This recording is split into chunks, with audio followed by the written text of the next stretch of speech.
Eagle Nation, we're back once again meeting new members of the Georgia Southern men's basketball coaching staff for the 2020 season. I'm the voice of the Eagles, Danny Reed. We know Burke has been hard at work trying to not only recruit players but also recruit quality coaches so Eagle basketball can continue its upward trend. Today we learn more about new assistant Shawn Forrest. A lot of experience already in the Sun Belt Conference with experience at Louisiana, North Texas, Arkansas State, and Western Kentucky. He spent 3 years at SMU through 2019, but he was out of coaching last season. We learn more about that and learn more now about Shawn Forrest. Shawn, first of all, congratulations. Welcome to Statesboro.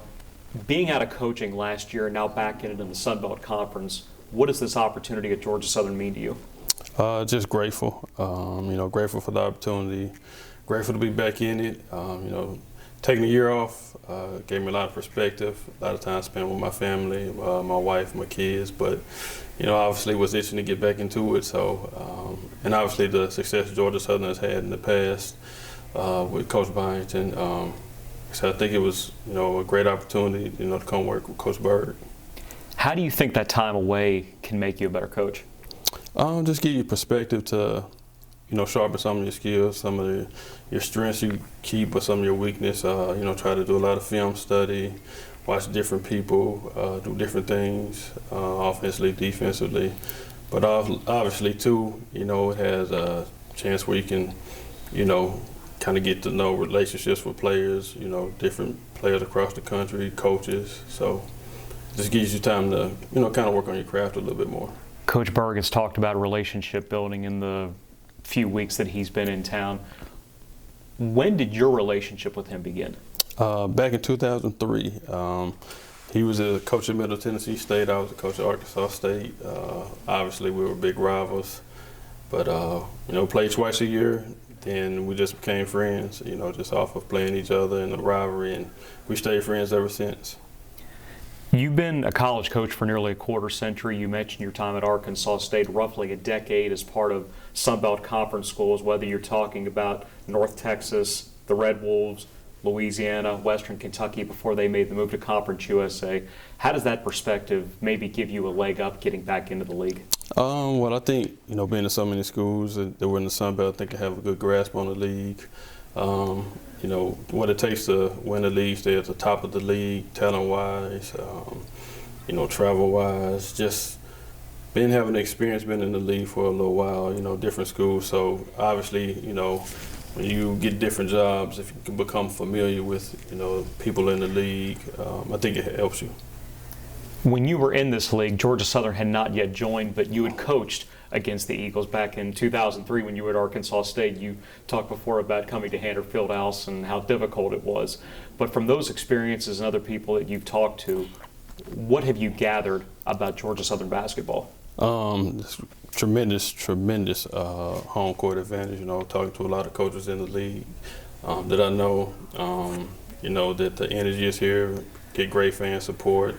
Obviously, the crowd's on top of you, but just the momentum that they have over the past, since I think 2014 when they joined the league. I think they're third most in, the wins here. So, just obviously the momentum is going in the right direction. So, I just think it's a great place to be. You spent 3 years with Coach Jankovic at SMU, but as we mentioned, out of coaching last year, you had a scare with prostate cancer.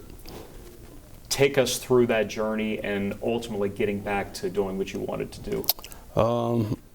The journey started, just one day my wife comes home, been out with some girlfriends, had lunch, and she just came home and just said, you need to go get a physical. Hadn't had a physical in 6 or 7 years.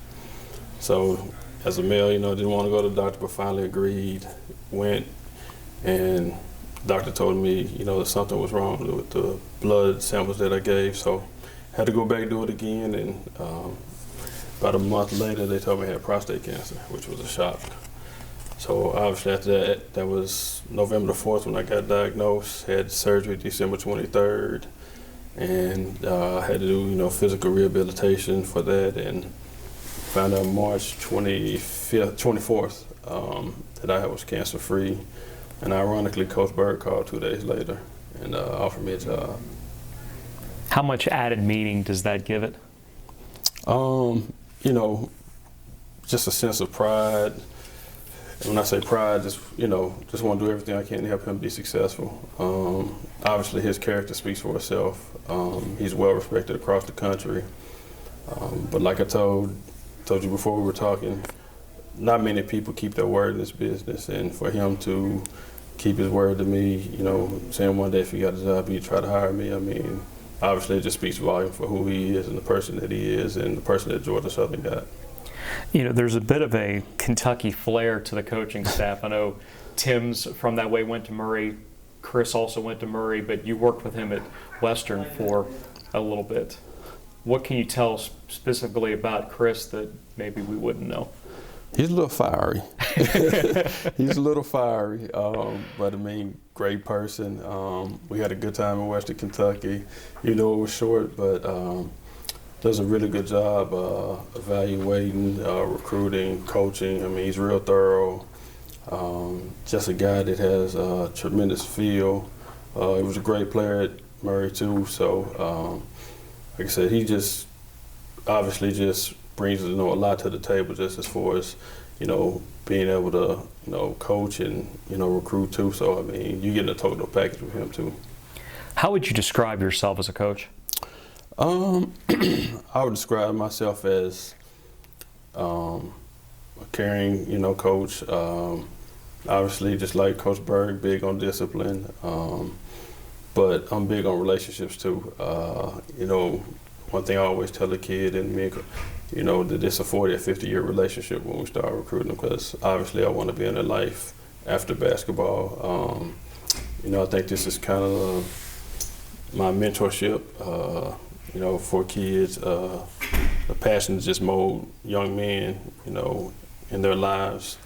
So, I would say a coach is, hard nosed, disciplined, but will do anything for the kids. I mean, to see them successful. I mean, and even if they're not, make mistakes, just to be there to help them, get through life.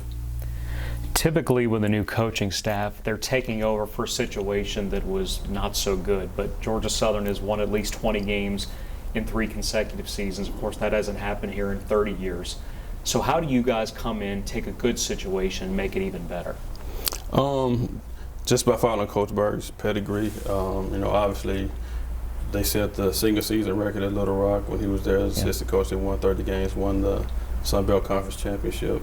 Then he goes on to Texas Tech, and they had tremendous success there at Sweet 16, Elite 8, played for a national championship game, got beaten overtime. So just following, his pedigree, following his leadership, but just just rolling up our sleeves and getting to work. The one thing I love about Coach Burke is he's not too proud to do anything. I mean, he won't ask you to do anything he won't do. And he loves to work. I mean, you won't find a guy that outwork him in the country, I can tell you that. I think you have a staff here that's be the same way with him. I mean, we're grinders. We love to, get after it, whether it's, on the court, recruiting with our players, just forming a relationship with them, supporting the community, supporting other athletic programs here. So, just following his lead, because he's been successful everywhere he's been. Shawn, to you and your family, again, congratulations. Welcome to Eagle Nation. Thank you. Glad to be here. For the latest on all Georgia Southern athletics, be sure to follow gseagles.com and make sure you're keeping up with Georgia Southern on social media. I'm the voice of the Eagles, Danny Reed. Eagle Nation, stay happy, stay healthy, and GATA.